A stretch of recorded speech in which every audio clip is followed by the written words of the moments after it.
Very fetching. Okay, and we're recording. Hi everybody, hello, welcome Laurie and Bree and Alicia, and the cat hopefully will be making an appearance soon. Big hit all round last week, thoroughly enjoyed myself. I know lots of people did who viewed us, so thank you everybody, that was just brilliant. And here we are on a new moon. My God, it's a clear night here, it looks fabulous here. And our 11th transmission, who would have thought?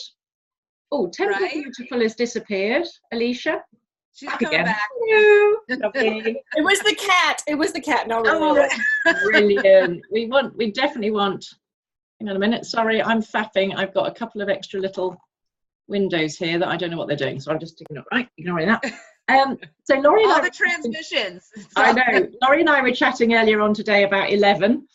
And the powerful numerology of 11. So I don't know, Laurie, shall we launch into that, my love? Right, yeah. Since it's our 11th transmission, I mean, it's the gateway. I love it. We've made it to 11, and it's the portal. We are jumping in. We are. And after reading what you posted today on our Facebook page about individuality and stepping into your power, and and all the changes coming up, and that was amazing. So I feel like this is 11. This is the time of transformation. The time we need to all step into our power and not be fearful about it. Yeah, absolutely. Any thoughts on that, ladies? Yeah, let's do it. Let's do it. Is there such a thing as, does the numerology appear in hieroglyphics, Alicia, at all? I mean, I know that we have a number system, but there's this thing floating around the internet that talks about like numerology and like what we would consider the zodiac, but doing it in an Egyptian way. And I never really focused on it enough to know if it was true or not, but I can totally see it was. I could see the possibility of it being true because they were very focused on the stars. They knew exactly what was going on. There was many coming and going from the stars. So I could totally see where there would be some sort of connection there. And also when you think about like tombs, like Seti the First, they have calendars. They have calendars and stars. Nefertari has Sirius, has stars on her tomb. So yeah, very possible. Yes. I'm very delighted about Sirius because I know that I know. Yes, of course I know. Let's not be embarrassed about it. I know I came from Sirius before I came to Earth because it's the dog star and I am a dog person. So I really, really relate to that. That's about the extent of it. But I really do feel that was all the dog whisperers come from there, huh? I know. That was a dog star for me. So it was a no-brainer when I first heard about it all. Bree, what about your numerology exploits?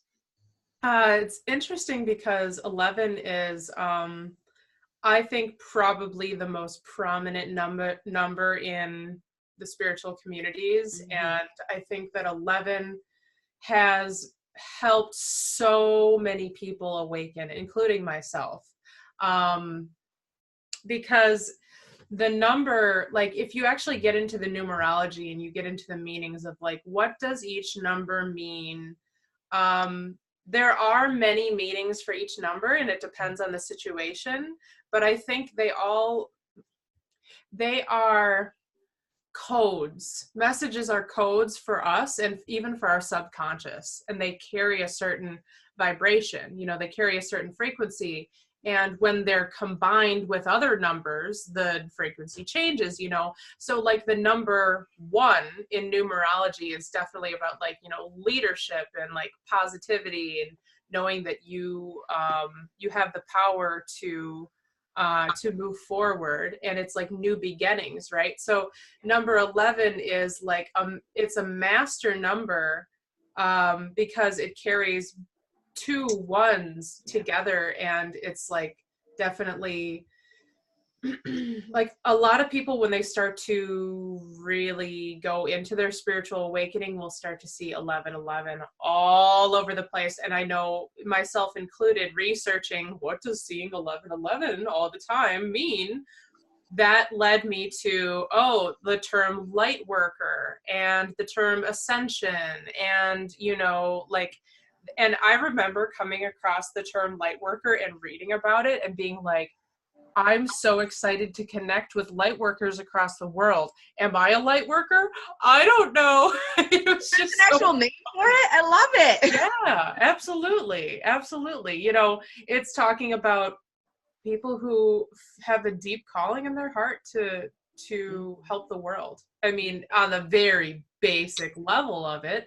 And I believe that we're all light workers here, but we're all on different parts of our path, and sometimes I think that there are characters in reality that that chose to come here to teach light workers with big missions some very important lessons so that we can go off and do our thing. Mm-hmm. And maybe they are not the nicest people that are teaching the lessons, and they're really strong on a soul level. We have to really commend, we don't have to, but for me, it's helped myself to deal with some of the crazy stuff going on around here. Like, wow, thank you. I get on a higher level that you came here knowing that you would play this role, knowing that, these certain people would do some pretty atrocious things, but it's helping everybody evolve together in different ways. And so kind of that higher perspective has been really prominent for me. And I think 1111 helps give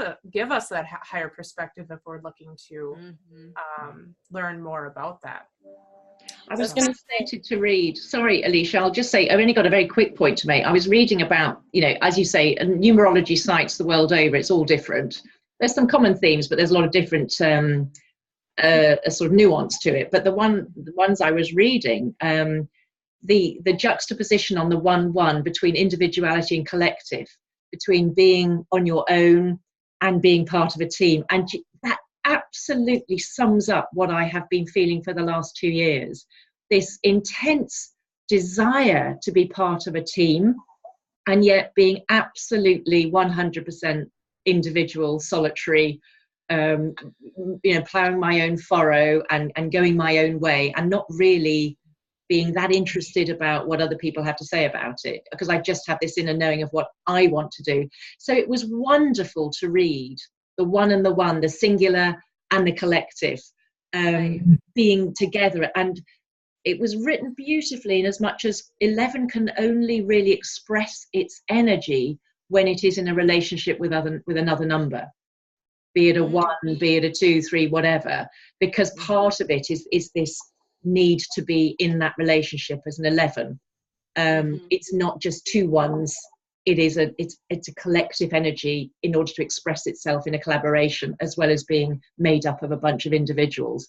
And that's what I see the Starseed community as being, a bunch of individuals who are driven by some amazing energetic urge to join together to make big globules of light all around the planet, in a fairly individual, unique and rather batty sort of way, probably.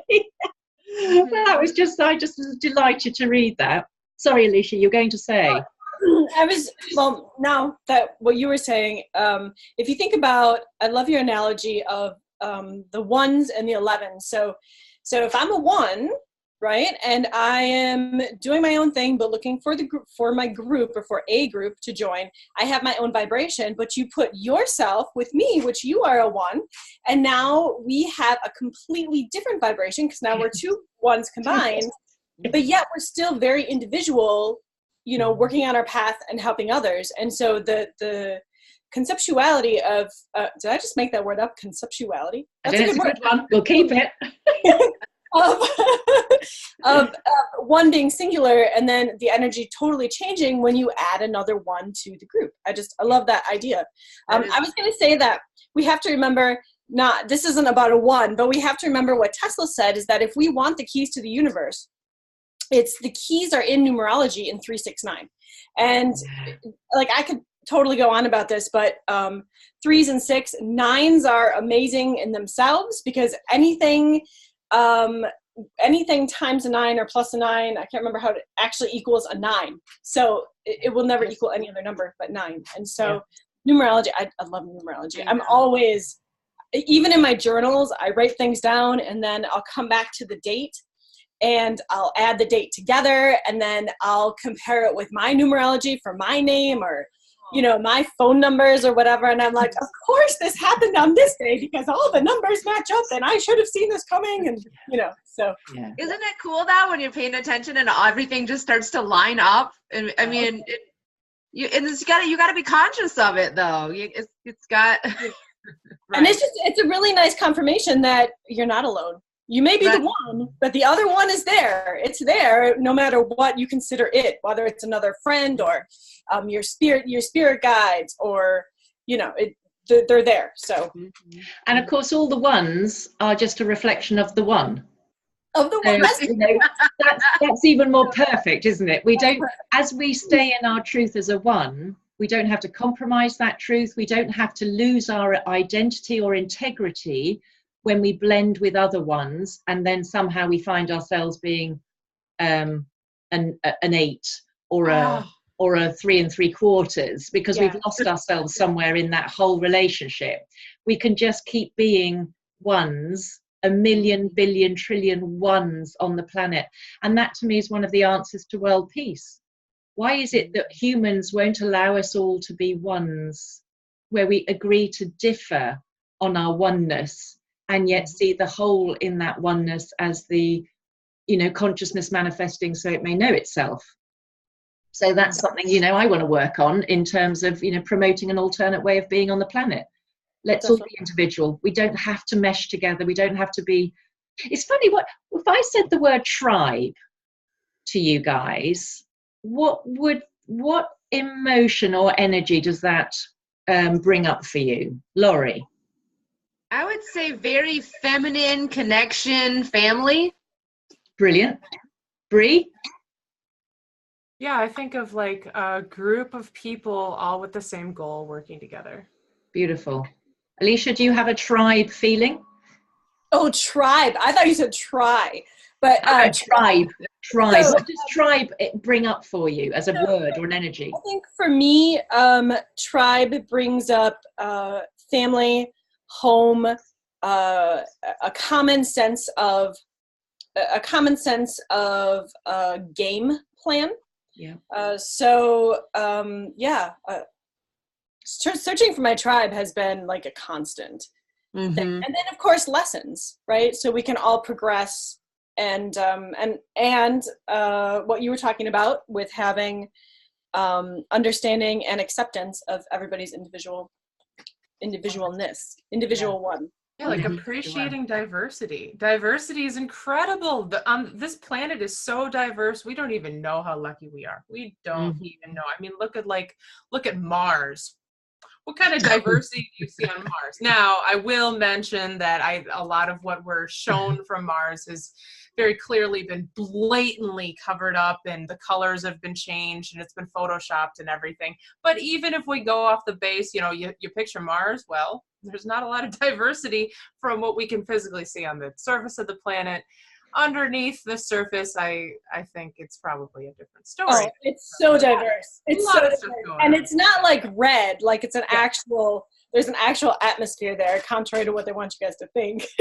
Right. Yeah. So, but like, you know, planet Earth is a seeded planet across many different, I would say even universes, right? I mean, we have animals and plants and genetics here from all over the place. So, you know, we are really lucky. And I think that I'm glad that you said that about appreciating our individualism.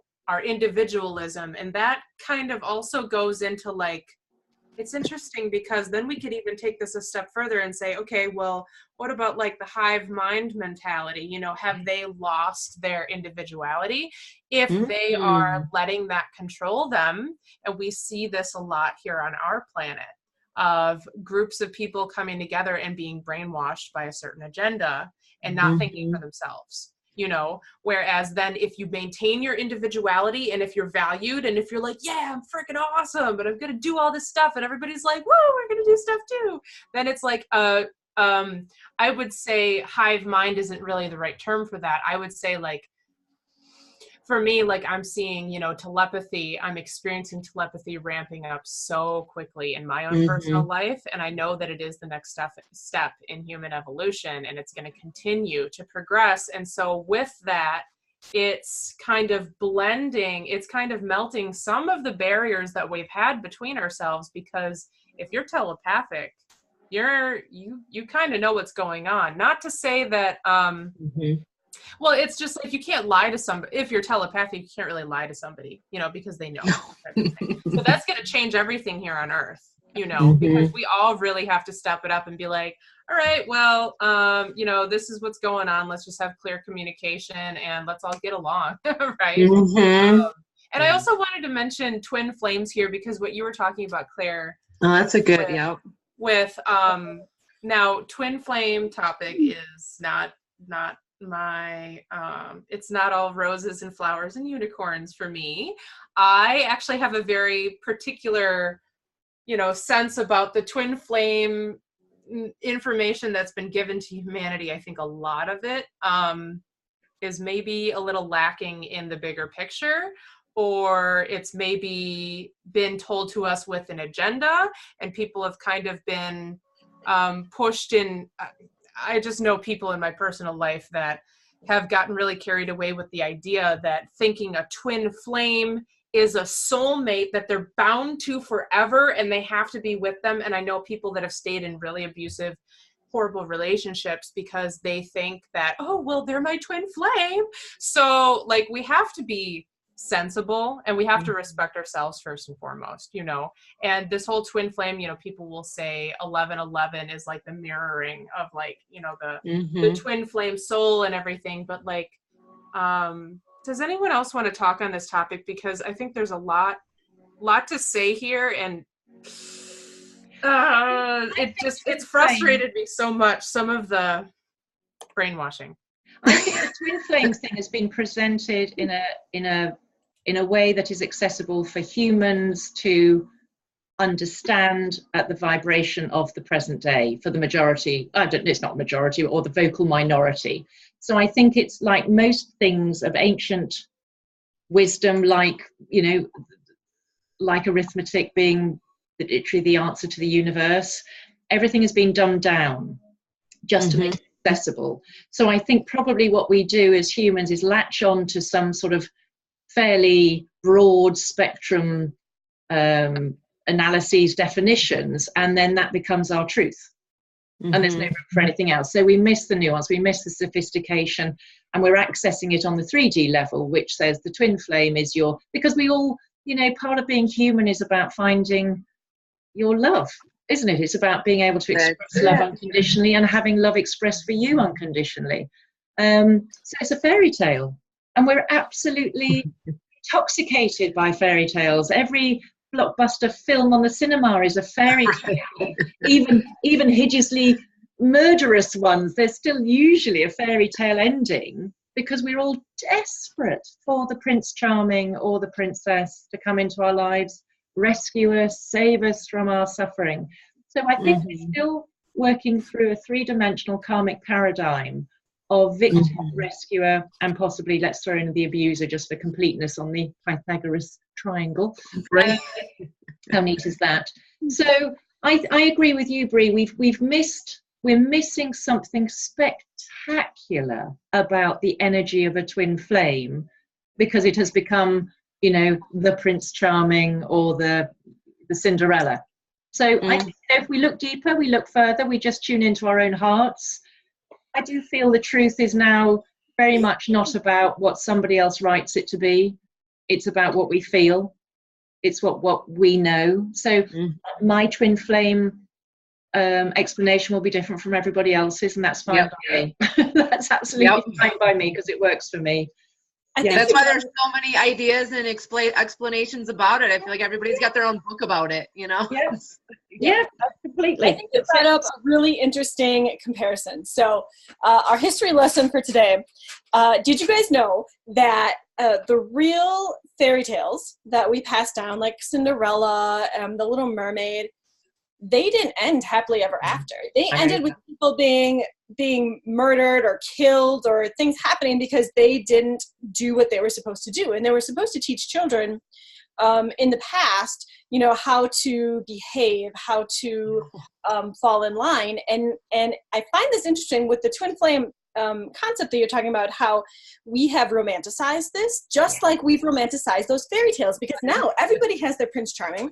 We have no idea that like Cinderella's stepsisters and such are missing toes and feet, and you know, and I think in our 3D paradigm, this is exactly what we've done. We've romanticized this whole twin flame concept. Now, if you would have asked me 2 weeks ago, so how do you feel about twin flames, or what can you tell me? I could say, well, I've been dealing with the twin flame issue for over 30 years.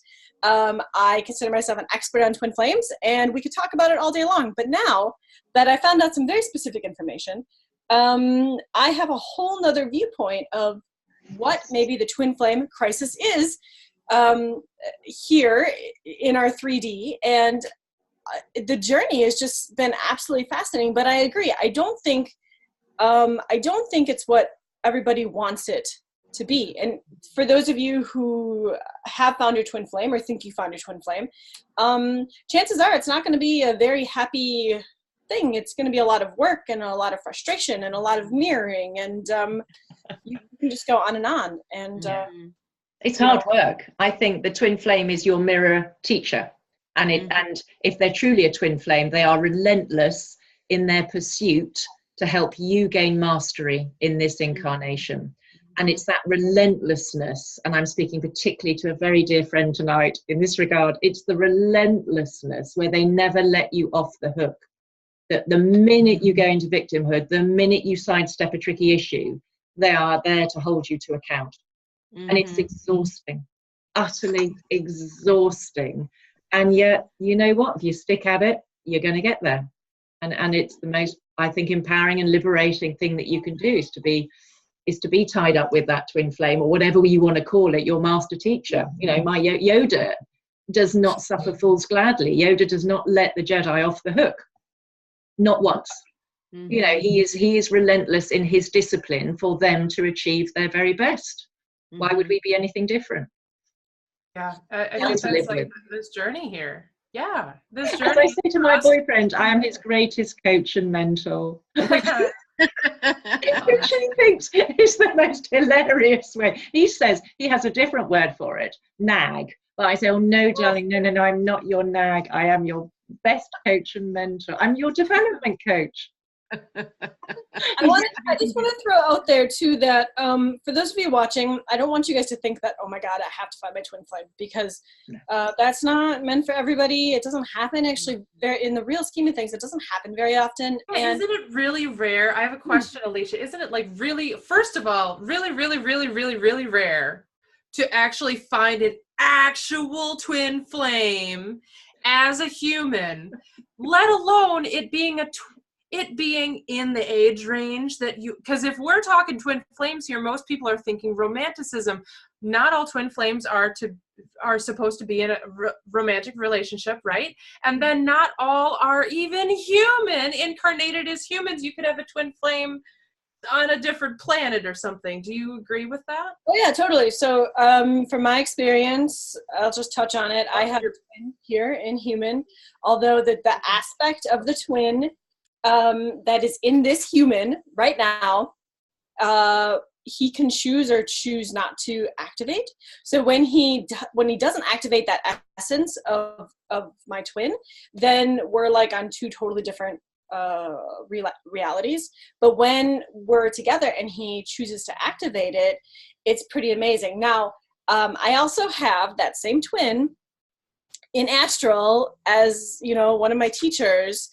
And I have to say that the one here in 3D is heartbreaking, and I wouldn't want anyone to have to go through that unless you really, really are ready to learn. It's all about learning. Don't think that you're gonna like have this happily ever after, because chances are it's not gonna happen that way. Whereas the relationship with the real aspect, the full aspect in my team, I don't know, I don't really consider him a team, he's just there, is so beautiful. And like, he writes me love poetry, where like the one in the 3D, like, never answers my calls and like avoids things that I want to talk about. And then like, if I hit something really hard, he'll like run away and I won't hear from him for months. And so it's a very complex situation on many levels. You know, we think of the twin just here in the 3D, but that twin has an essence or an aspect of something greater. So I think also the difficulty is the humans, I don't know where this comes from, I'm sure you ladies will have a view, but our idea of a perfect relationship seems to me where you're joined at the hip. Bree, you were saying this, you're joined at the hip, you merge into each other, you know, you are blissfully agreeing on absolutely everything, all your values are aligned, you know. And I honestly don't believe that's the case, because we're all still ones. And where was it in the book of Being Human that said that you had to stop being your one and merge into somebody else's one, where you become the zero?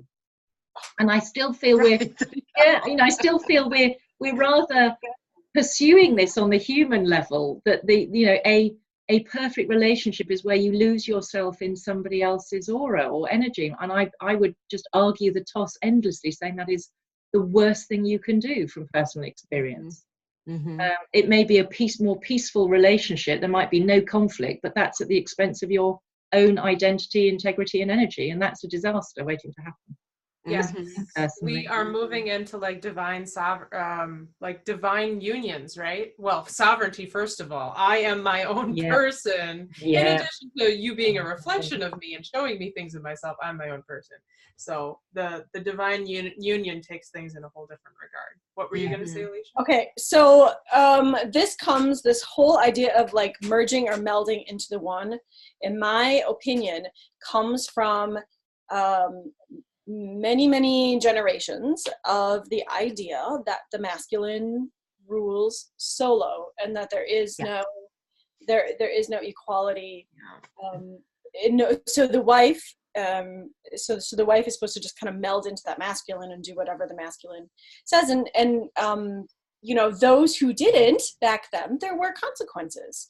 And so I think now we're finally coming out of that, and everybody talks about like the divine feminine rising. Well, it's not that like she's going to take over, it's that they're going to actually even heal it, you know. And so Ramses was telling me this story once, and I thought it was very interesting. So when I went to the medium, I was actually gifted this medium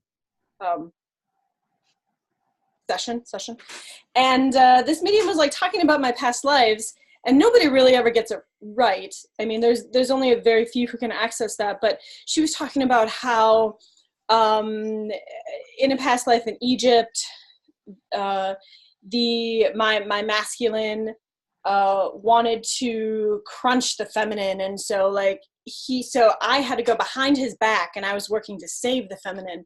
And while this sounds like really grandiose and this big fairy tale thing, I asked about it because I said, you know what, like people don't know you the way I know you, and like I know that would never happen.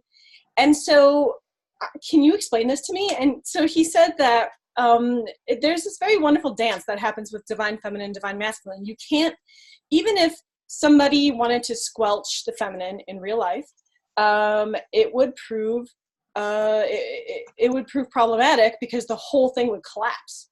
Everything would collapse. And so what she saw, she just interpreted wrong, because in ancient Egypt there was this wonderful cooperation between the masculine and the feminine. If the masculine, who's the sun, is ruling during the day, the feminine, who's the moon, is ruling during the night. So it acts like you're going behind my back, but really it's not. It's balancing out, and always being there together to have the sun and the moon ruling at the same time to even things out. And I just thought, how beautiful is that? Because that's what we're going back to. And that's the one in the one, right? The 11. Yep. Mm-hmm. And isn't it just the perfect observation where the sun is up in one part of the hemisphere, the moon is up in the other? Neither disappears at the at the behest of one. You know, one does not have to submit to the power of the other. They both coexist. It just depends on where you are at the time as to which one you're seeing.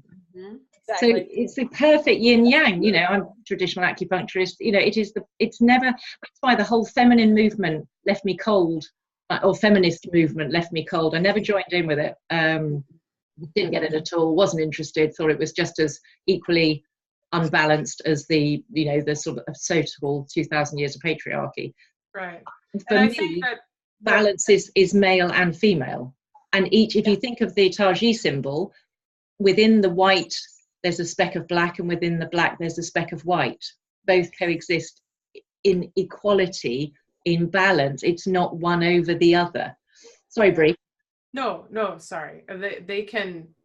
We can now move into a place of supporting each other, you know, instead of overpowering each other. And I think the feminist, the hardcore feminist movement is coming from that place of like, we need to have so much force and power, and we need to swing the pendulum in the other direction. But what's interesting is when you look at the energy of a lot of the hardcore feminist, the hardcore feminist movement in general, and a lot of the main people, and the energy behind it, isn't it very masculine?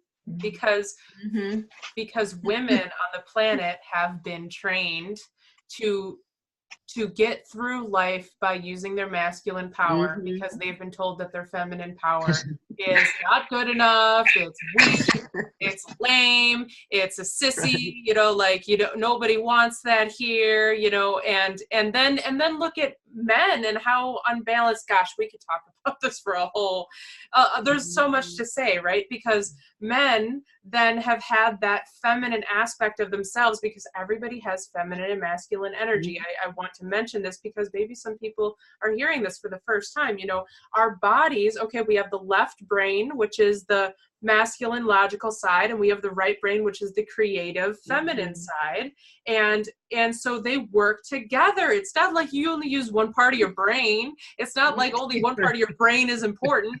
And so on Earth, there's really been this push of like, oh, everything has to be like, you have to push for it and go in and do it with the masculine energy. You know, there's the only way you can, if you want something in life, you just have to like shove your way in there. And that's not. Well, and I think we're all taught that in school. Yeah. That's the first place we learn it, you know? Absolutely. And this is across in many, many, many countries, right? And so, and there are still countries that are definitely still working on balancing the basics. I mean, look in America. I don't think that women are still even paid equally, are they?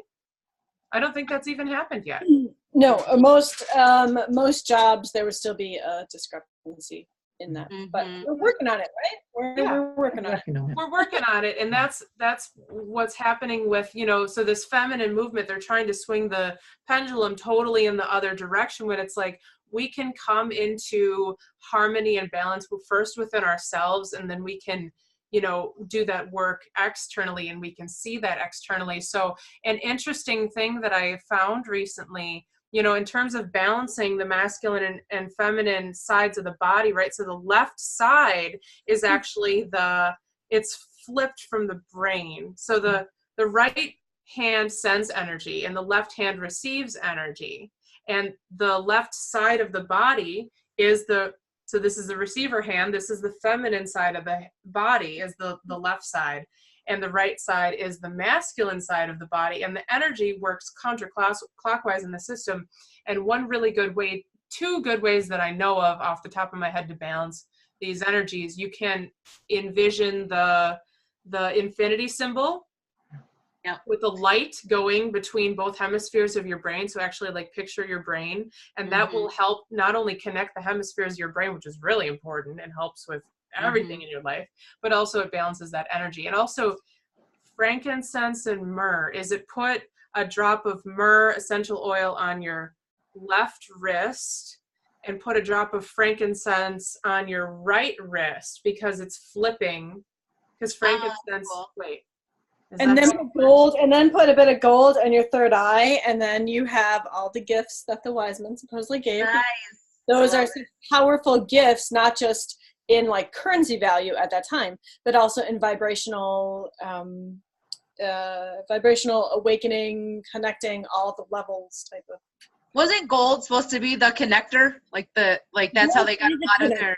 Yeah. So this is something that I've been working on bringing back. Like we have one serum so far, but that's why like your shields, like historically shields and things were made out of gold, armbands and stuff, because it's a protector, it's a conductor. It makes things move quicker without as much pushback. So you're actually getting a cleaner energy cycle, a cleaner, faster, quicker, higher vibrational energy cycle. And so there is that's why gold was only for the wealthy, and blah, blah, blah. Like there's information behind that. Yeah. Ormus. I have to mention Ormus here. Monatomic gold, right? Yep. I take Ormus. You do? I knew you would take Ormus. I'm actually getting all my supplies together because I'm going to start making it. Yes. Oh, I'm so excited to hear that. Oh, I'm going to buy your I want some of this. Yes. I've never heard of it and I want some of it. Everybody should. Wait, so can you mention what Ormus is really quickly so that everybody kind of has an idea?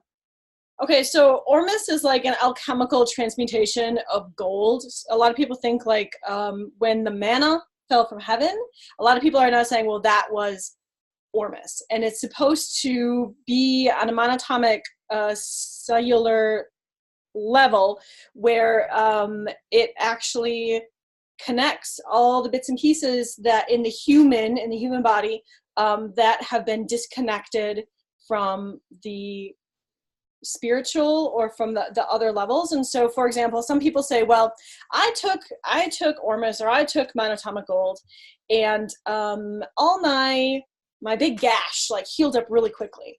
Well, because it promotes a different type of healing, a quicker way of healing.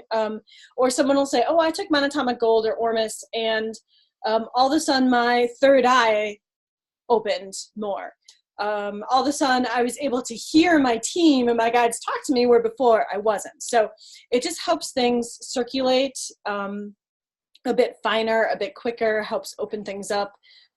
It's a nourishing, but it's a different type of nourishing, I guess, than like the human would think of. But that's what they're saying now about the manna falling from heaven. And so the only thing is, though, a lot of people make it with lye, because lye is the thing that like traps it and makes it fall out. So there's got to be a different way to make it to have that pH level. And so that's what we're working on right now. Fabulous. Well, make sure we're the first to know when it becomes available. There's a good You guys can get my testers, so if you tip over, then we know that. We'll know it. Okay, my lovely. We're in less than a minute to go, so I think rather than being rudely cut off, why don't we actually say goodbye this time? And we're allowing ourselves to say goodbye and thank you. And blessed be, and may the force be with you to everybody out there. I wish I could do that. And sending much love and light. And do join us again next week for another exciting installment transmission of the Intergalactic Council of 4 and growing. So thank you, Laurie, Bree and Alicia. Please join us again next time and keep your ones going. That's all I'll say. Keep your ones going. Ones. And remember, the colour is coral for 2019, and it's about expansion, and it's the energy of Jupiter. So the color, did you say the color is gold? Do not hold back. Oh, coral. Yeah, it's the colour of 2019. So that's cool. Be as big and expansive as you possibly can be.